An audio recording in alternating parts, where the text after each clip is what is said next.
The morning it ended, Lowell Ashford picked up his wife's coat from the chair in the front hallway, held it for a moment like he was thinking, then set it back down on the floor. Not on the chair, on the floor. He didn't look at her when he did it. That was the part that stayed with Isla Vance Ashford, 37 years old, 7 years married, standing 4 feet away in the kitchen doorway with her coffee going cold in her hand. He just set it down, stepped over it, and walked out to the driveway where his car was already running. The coat was cream wool. She'd bought it the previous autumn at a small shop on Robson Street in Vancouver, saved for it over 2 months. She picked it up off the floor, brushed the tile dust from the hem, and hung it back on the hook herself. She didn't tell anyone about that moment. Not her sister in Kelowna, not her closest friend from university. It was the kind of thing that was too small to explain and too large to forget. Lowell Ashford, 41, Senior Acquisitions Director at Meridian Land Holdings, had been raised in West Vancouver by parents who believed that confidence was more important than competence. His father, Cyrus Ashford, 68, former city councillor and current chairman of the Ashford Family Trust, had built a modest but respected commercial portfolio across the Lower Mainland over 40 years. Lowell had grown up watching his father shake hands with developers and call it vision. He'd inherited the handshake. The vision was debatable. Isla had met Lowell at a fundraiser for a children's hospital in downtown Vancouver. She'd been there representing Kessler Capital, the private equity firm she'd worked at for 6 years at the time. He'd been charming that night, genuinely so. The kind of man who asked follow-up questions and remembered the answers. She'd thought that was rare. She wasn't wrong. It was rare for him. It just hadn't lasted. They married in a garden ceremony in the Okanagan. Late September, the hills already turning gold behind the vineyard. Isla's mother cried. Cyrus Ashford gave a toast that was mostly about himself. In the early years it was fine, occasionally even good. Lowell traveled a lot for work. Isla continued at Kessler Capital, quietly, steadily, building something that she didn't talk about much at dinner parties because she'd learned early in the marriage that when she talked about her work, Lowell's eyes shifted to the middle distance and stayed there until the subject changed. She stopped talking about it at dinner parties. She kept doing the work. The first time Isla understood that something had fundamentally changed in her marriage, she was standing in the kitchen of Cyrus Ashford's home in West Vancouver, a place she'd visited for 7 years of Sunday dinners, and she overheard her mother-in-law, Theodora Ashford, 65, retired school principal, and the kind of woman who wore her opinions like accessories, loudly always, say to a family friend in the next room, "Lowell deserves someone who actually shows up." Isla's always been more interested in her spreadsheets than in being a real partner. There was a pause. Then the family friend said, "Hasn't she been working a lot lately?" And Theodora said, "Working or hiding? There's a difference." Isla set down the glass she was holding, carefully. She walked back into the dining room and sat down and passed the bread basket to the person on her left, and did not say one word about what she'd heard. She thought about it for 3 weeks. Then she stopped thinking about it and started paying closer attention. What she noticed, once she started paying attention, was this. Lowell had a way of making her feel like she was always slightly behind. Like she'd missed a meeting, forgotten a rule, arrived late to something everyone else understood. At work, she was the sharpest person in most rooms she walked into. At home, she perpetually felt like a guest who hadn't been told the schedule. His family did not like her. She had understood this for years, but had managed it the way you manage a slow leak, patch after patch, telling herself it would improve, that she just needed to try differently. She brought good wine to Sunday dinners. She remembered birthdays. She once drove Theodora to a medical appointment in Richmond and waited 2 hours in the parking lot and never mentioned it again. None of it accumulated into anything. With the Ashfords, goodwill didn't accumulate. It just drained. She'd asked Lowell, once directly, "Does your mother like me?" He'd said, "She takes time to warm up." She'd been his wife for 4 years at that point. She did not ask again. Kessler Capital was not a company that appeared much in the news. That was deliberate. Its founder, the late Marjorie Kessler, had built it on a principle that Isla had come to genuinely believe in. That the quietest money was usually the most powerful. The firm managed long-term capital for a small number of institutional clients and made strategic equity acquisitions in real estate, infrastructure, and energy across Western Canada. It did not advertise. It did not court press. It did its work and collected its returns. Isla had joined as an analyst. She'd been promoted 4 times in 6 years. When Marjorie Kessler passed away from a sudden illness in January of the year Isla turned 34, she had left, in her private estate documents, a provision that had surprised everyone in the firm, except the 2 people Marjorie had told directly. One of them was the firm's legal counsel. The other was Isla. What Marjorie left her was not a title. It was a stake, a significant, carefully structured ownership stake in Kessler Capital itself, along with a seat on the investment committee and a quiet understanding that Isla was to be the person who carried the firm's philosophy forward. There was a letter. Isla had read it 6 times. She kept it in a fireproof box at the back of her closet, behind winter boots and a box of old photographs. She had not told Lowell, not because she was hiding it, she told herself at first, because the timing wasn't right, because she wanted to understand it fully herself before explaining it to someone else, because she had learned over 7 years that her achievements made Lowell quiet in a way that felt different from contentment. So she said nothing. She went to work. She sat on the investment committee. She made decisions that moved significant amounts of capital across Western Canada. She came home, hung up her coat, if it hadn't been placed on the floor, and made dinner. She found out about the other woman in February, not through anything dramatic. No lipstick, no receipts, no late-night phone calls. She found out because Lowell, in the way that people who are hiding something often do, became suddenly very concerned about her schedule. He started asking where she was going. He started being home more. Not attentively, just physically present in a way that felt like surveillance dressed as company. He started asking questions about her work calendar that he'd never cared about before. She thought about it for a few days. Then she hired a firm she'd once used for due diligence on a private acquisition. They were thorough and discreet. The report they provided 10 days later confirmed what she'd already begun to understand. Her name was Sable Forrester, 33, associate director at a competing acquisitions firm in downtown Vancouver. The report included timestamps, locations, the name of the hotel in Gastown where they'd met 4 times in the preceding 6 weeks. Isla read the report once, put it in the fireproof box next to Marjorie's letter, and went for a long walk along the seawall.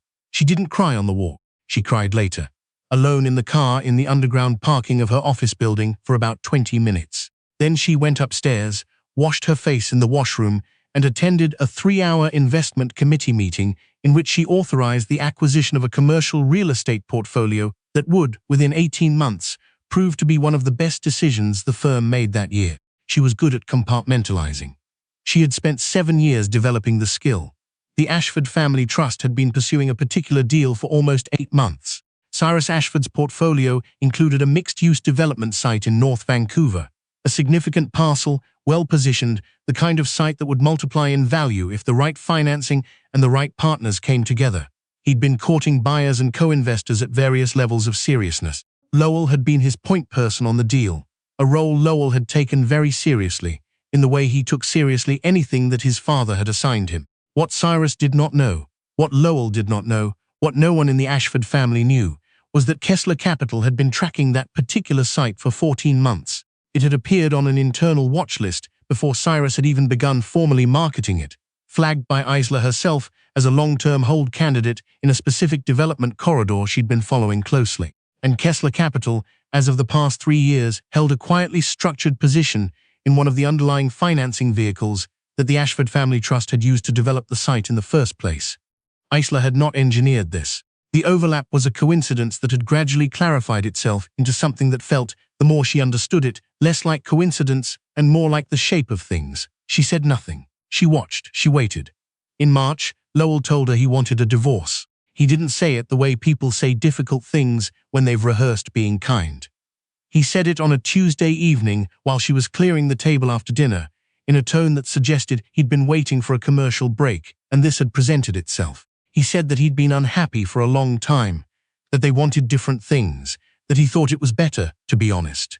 She stood at the kitchen sink and looked at the window, which showed her the reflection of the kitchen, the table, Lowell standing with his arms crossed near the island. She said, "Okay."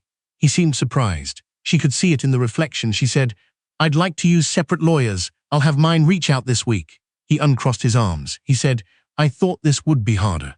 She turned around and looked at him directly for the first time since he'd spoken. She said, "It is harder. You just can't tell." She went upstairs. She did not sleep for most of that night, but she was at her desk by 7:15 the next morning, and she did not make any mistakes that day. The divorce documents moved through the process, with the clean speed of 2 people who had, in the end, made their most important decisions separately. What Lowell had not retained a lawyer thorough enough to discover, or perhaps what Lowell simply had not thought to ask, because it had never occurred to him that Isla's work might have produced something of significant magnitude, was the precise structure of her ownership stake in Kessler Capital. His lawyer asked about income, about registered accounts, about the Kessler Capital employment. They received accurate answers to all of these questions. The stake itself, held through a private holding structure that Marjorie Kessler's estate team had established years earlier, did not surface the way a salary would have surfaced, and Lowell's lawyer did not dig in the direction that would have found it. Isler's lawyer was considerably more thorough. She was also, by this point, fully aware of everything there was to know. The documents were signed on a Wednesday morning in April. Lowell signed across from her at a boardroom table in a building on Georgia Street. Sable Forrester was not there, but Isler had seen them together in the lobby of the building 40 minutes earlier, through the window of the car that had dropped her off. Sable had straightened his tie. He had let her. Isler had watched this for approximately 4 seconds. Then she had walked into the building and taken the elevator to the 14th floor and sat down at the table and waited for him to arrive. He came in 3 minutes late. He smelled like Sable Forrester's perfume. He sat down, accepted a pen from the paralegal, and signed his name. Isler signed hers. The thing he did not know in that room was that he had just made the worst business decision of his life. He had simply not been told yet. The North Vancouver site deal collapsed 6 weeks later, not catastrophically. Catastrophes in real estate are rarely sudden. They tend to be slow-moving, and then sudden all at once, like weather. What happened was that the financing vehicle that had underpinned the Ashford family trust's position in the site, the one in which Kessler Capital held a quietly structured stake, required a unanimous decision among its interest holders to proceed to the next phase of the development agreement. Kessler Capital's investment committee voted. Isler chaired the meeting. The vote was not to proceed. The reasoning was documented, thorough, and entirely legitimate. The risk profile of the development corridor had shifted. New infrastructure timelines from the municipality had introduced material uncertainty, and the committee had a fiduciary responsibility to its clients that it intended to honor. All of this was true. All of it appeared in the committee minutes. None of it had been manufactured. It was also true that Isler had been watching this site for 14 months and understood its dynamics better than anyone in that room. It was true that her read of the situation was precise, and it was true that the decision, while made on legitimate grounds, ended the Ashford family trust timeline for the North Vancouver deal entirely. To continue without the financing vehicle's support, Cyrus Ashford would need to find a new capital partner, renegotiate terms that had already been months in the making, and do it against a market that had tightened considerably since the original agreements were structured. He did not find a new partner in time. The development agreement lapsed. The site, still valuable, now sat in a position of uncertainty that would take at least 2 years to resolve. Cyrus Ashford called his lawyer on a Thursday afternoon. His lawyer made some calls. Within a week, the shape of the situation had become clear to everyone who needed to understand it. Kessler Capital's stake in the financing vehicle was entirely legitimate. Its vote was entirely within its rights, and there was nothing to contest. No one told Cyrus Ashford, who chaired the investment committee. He found out through a mutual contact in the development industry approximately 3 weeks after the deal had died. The mutual contact mentioned it almost as a footnote. Cyrus sat with that information for a long time. Then he called Theodora into his study and told her what he'd learned about the woman they'd spent 7 years not quite accepting as their daughter-in-law. Theodora did not say anything for a while. Then she said, "She drove me to my appointment. She waited 2 hours. Cyrus said, "I know." Lowell called Isla on a Sunday evening in late May. She was at her apartment. She'd leased a place in Kitsilano after the house went to mediation, a 2-bedroom on the 3rd floor, with a view of the mountains on clear days. She let the call go to voicemail. His message said, "I heard about the Kessler vote. I didn't know about any of it. I'd like to talk." She listened to it twice. She set her phone face down on the kitchen table and finished her tea. She was reading a book she'd been trying to get to for months. She went back to the book. He called again 4 days later. She let that go to voicemail too. She did not call him back.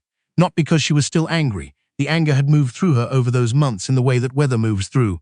Not pleasant, not quick, but finite. She didn't call him back because she understood clearly what he wanted. He wanted to revise the narrative. He wanted there to be a conversation that would let him restructure what had happened into something more bearable. She had spent 7 years being the person who made things more bearable for someone who set her coat on the floor. She was done with that particular work. Sable Forrester left Lowell's life quietly, the way she'd entered it, without announcement, without ceremony. It happened sometime in the summer. Isla heard about it secondhand, through a mutual acquaintance, and nodded and moved on. Lowell stayed on at Meridian Land Holdings. The North Vancouver deal was not his fault. Technically, No one could point to a specific decision he'd made that had caused the financing vehicle to vote the way it had. But in acquisitions, outcomes matter more than fault, and the outcome had been a significant one. His trajectory at the firm adjusted. Cyrus Ashford's portfolio entered a slow recalibration. He was 68 and had been in the business a long time, and he would manage. But the comfortable certainty he'd carried into that North Vancouver deal, the certainty that his family's position was unassailable, that the handshakes and the connections and the long memory of a family trust were enough. That certainty had taken damage it would not fully recover from. Theodora, who had once said in a room she thought was empty that Isla was more interested in spreadsheets than in being a real partner, attended a women's business leadership event in Vancouver in October. Isla was receiving a quiet acknowledgement that evening, not a headline award, just a mention from the organizing committee. Theodora was there with a friend. She saw Isla across the room, composed and unhurried in a dark green dress, speaking to someone from the provincial finance ministry. Theodora watched her for a moment. Then she looked at her friend and said nothing. The coat was still cream wool. Isla wore it that October night. She'd had it cleaned, and the hem repaired after that morning in the hallway, the morning Lowell had set it on the floor and stepped over it.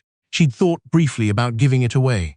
Starting fresh, replacing it with something that didn't carry that particular memory, she decided against it. It was a good coat. It fit well. It had cost her something real, and she'd chosen it carefully, and it kept her warm.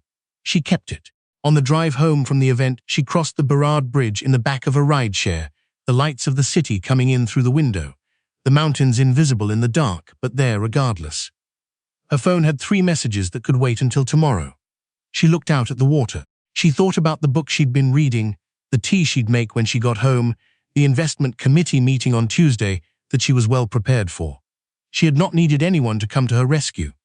She had not needed anyone to lose anything on her behalf. She had simply continued to do the work, and the work had continued to matter, and eventually the shape of things had become visible to everyone who hadn't been paying attention.